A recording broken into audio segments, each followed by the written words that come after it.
Genèse, chapitre 21, versets 8 à 21. L'enfant grandit et fut sévré, et Abraham fit un grand festin le jour où Isaac fut sévré. Sarah vit rire le fils qu'Agar, l'Égyptienne, avait enfanté à Abraham. Et elle dit à Abraham, « Chasse cette servante et son fils, car le fils de cette servante n'héritera pas avec mon fils, avec Isaac. » Cette parole déplut fort aux yeux d'Abraham à cause de son fils.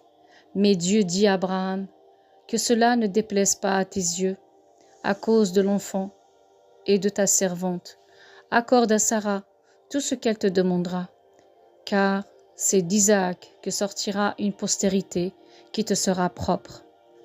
Je ferai aussi une nation du fils de ta servante, car il est ta postérité. » Abraham se leva de bon matin, il prit du pain et une autre d'eau, qu'il donna à Agar et plaça sur son épaule, et lui remit aussi l'enfant, et la renvoya.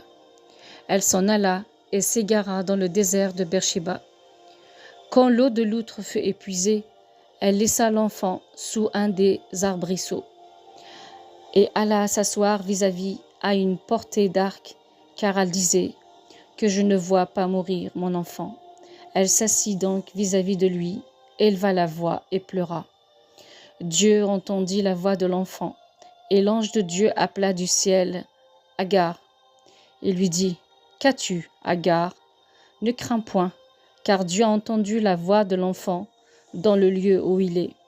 Lève-toi, prends l'enfant, saisis-le de ta main, car je ferai de lui une grande nation. » Et Dieu lui ouvrit les yeux, et elle vit un puits d'eau.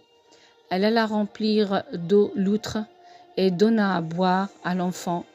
Dieu fut avec l'enfant qui grandit, habita dans le désert et devint tireur d'arc. Il habita dans le désert de Paran et sa mère lui prit une femme du pays d'Égypte. Amen.